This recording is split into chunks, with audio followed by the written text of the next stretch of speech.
Oi, olá, e aí? Aqui é o JP e sejam bem-vindos a mais um vídeo do Consumo Nerd, onde falo sobre filmes, jogos, desenhos, animes e muito mais.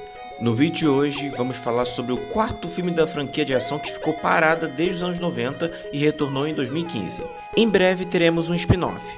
Estou falando de Mad Max Estrada da Fúria. Então, liguem seus motores e vamos começar.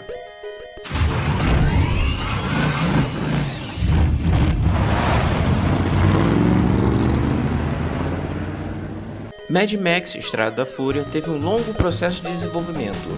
Em 1987, George Miller concebeu a ideia de criar um capítulo de Mad Max que fosse basicamente uma perseguição contínua.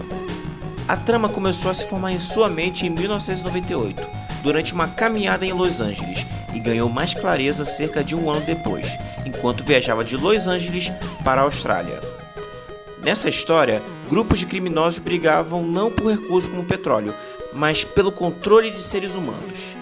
Miller colaborou com 5 artistas de storyboard para visualizar o filme antes de escrever o roteiro, produzindo cerca de 3.500 painéis, aproximadamente o mesmo número de cenas do filme finalizado. Ele priorizava uma narrativa quase sem interrupções, com pouquíssimos diálogos e ênfase na estética visual. O roteiro foi elaborado em parceria com Nicolas Turris, não sei se falei certo, mas beleza, e o renomado criador britânico de quadrinhos Brendan McCart. Esse último responsável por muitos dos novos personagens e veículos. O projeto entrou em pré-produção na 20th Century Fox, que hoje em dia é 20th Century Studios, no início dos anos 2000, inicialmente planejado para contar com Mel Gibson reprisando o papel de Max Rockenstensky e com Sigourney Weaver, cogitada para um papel feminino importante que mais tarde se tornaria a Imperatriz Furiosa. No entanto, a produção foi adiada indefinidamente após os ataques de 11 de setembro de 2001, devido à instabilidade econômica causada pela queda do dólar americano em relação ao dólar australiano, além de preocupações com segurança e restrições de viagem relacionadas à preparação para a guerra do Iraque, que também afetaram os planos de filmagem da Namíbia. Miller acabou comprometendo-se com outro projeto, esse que seria o Happy Feet. Devido a questões de agenda e logística, e quando retornou ao trabalho em Mad Max alguns anos depois, Mel Gibson já não estava disponível devido a mudanças em sua vida pessoal e ao avanço da idade, que não se alinhava com a visão do filme. Em 2006, Miller considerou avançar com Fury Road sem Gibson, e em 2009 foi anunciada a produção de um filme de animação inspirado em anime com classificação R, que seria filmes não recomendados para menores de 17 anos, baseado em Fury Road, mas sem a participação de Gibson. Além disso, estava em desenvolvimento um jogo de videogame baseado no quarto filme da série. Após uma série de reviravoltas, as filmagens de Fury Road finalmente começaram em Broken Hill, New South Wales, em agosto de 2010, agora com Tom Hardy no papel principal e Charlize Theron em um papel de destaque. O projeto expandiu-se para incluir 2 filmes, Mad Max Estrada da Fúria e Mad Max Furiosa, ambos planejados para serem filmados consecutivamente. A produção enfrentou desafios como chuvas inesperadas que levaram à mudança de locação da Austrália para a Namíbia em 2011. Miller e sua equipe dedicaram-se a criar um design de produção que fosse fiel ao espírito dos filmes anteriores, enquanto refletiam as mudanças ao longo dos anos. O design de produção, Cole Gibson, liderou a criação de veículos únicos e detalhados, alguns dos quais foram construídos desde 2003, com ênfase na caracterização e na representação da luta dos personagens para sobreviver em um mundo pós-apocalíptico. O resultado foi uma produção visualmente impressionante e emocionalmente envolvente. As filmagens começaram na Namíbia em julho de 2012, principalmente no Parque Nacional Dorobe e na cidade do Cabo, África do Sul. Um executivo da Warner Bros. Foi enviado para supervisionar a produção, concluídas em dezembro de 2012. Algumas cenas de abertura e encerramento ainda estavam pendentes. Em 2013, um vazamento acusou os produtores de danificar o deserto namibiano contestado pela Comissão de Cinema na Namíbia. Refilmagens das cenas finais ocorreram em Sydney e nos estúdios Fox da Austrália. Eve Ensler atuou como consultora discutindo questões feministas com os atores durante sua estadia na Namíbia.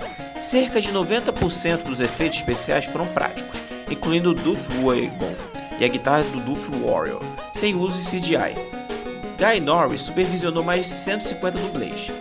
Tom Hardy admitiu dificuldade em entender a visão de Miller, mas após ver o filme finalizado reconheceu sua genialidade e pediu desculpas publicamente.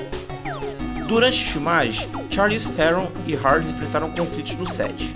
Após o colapso da civilização, Immortan Joe, um líder tirânico, mantém sobreviventes do apocalipse como escravos na cidadela, uma fortaleza no deserto. Quando a Imperatriz Furiosa lidera uma fuga audaciosa com as esposas de Joe, ela se une a Max, um solitário ex-policial. Juntos, dentro do War Rig, que é um caminhão blindado, eles buscam escapar de Joe e seus capangas em uma perigosa perseguição pelo deserto. Esse filme exemplifica uma abordagem de ação sem depender de câmera tremida. As cenas de ação são habilmente executadas sem excesso de CGI. Os efeitos visuais são impressionantes e se integram bem ao universo surreal, enquanto a cinematografia é tão marcante que poderia facilmente ser usada como papel de parede no computador. Durante as cenas de perseguição, há um toque único com um músico tocando guitarra e outros tocando tambores ao vivo, acrescentando uma trilha sonora envolvente que abraça o absurdo. Embora a trama seja simples, com os personagens buscando apenas ir do ponto A ao ponto B, isso não é visto como um defeito, desde que o filme ofereça diversão, o que ele faz muito bem por ser um filme de ação de qualidade. Imagino que assistir a essas cenas de perseguição em 3D tenha sido uma experiência única. Claro, eu não cheguei a ver esse filme no cinema na época, eu vi em casa mesmo, mas imagino que, nossa, deve ter sido massa demais. George Miller retorna após A Lenda da Cúpula do Trovão e redime-se com esse filme, considerado um dos melhores dos anos 2010. O filme se destaca por contrastar com as histórias centradas em personagens masculinos dos filmes anteriores, um tema que até recebeu atenção acadêmica e serve como uma resposta à supremacia masculina. O desempenho de Tom Hardy como Max é sólido, transmitido muito com poucas palavras, enquanto Charlize Theron entrega uma performance poderosa como Furiosa, uma personagem com passado difícil. Hugh Keith Byrne, interpretando Immortan Joe, traz uma presença verdadeiramente ameaçadora. Esse filme pode ser apreciado mesmo por aqueles que não conhecem a franquia Mad Max, mas assistir aos filmes clássicos, especialmente The Road Warrior, pode enriquecer a experiência. Mad Max Estrada da Fúria é um filme de ação excepcional e imperdível que tem cenas de ação incríveis que não precisa de uma trama complexa para ser um filmaço, com atores excelentes e ótima trilha sonora. Vale assistir antes de Furiosa.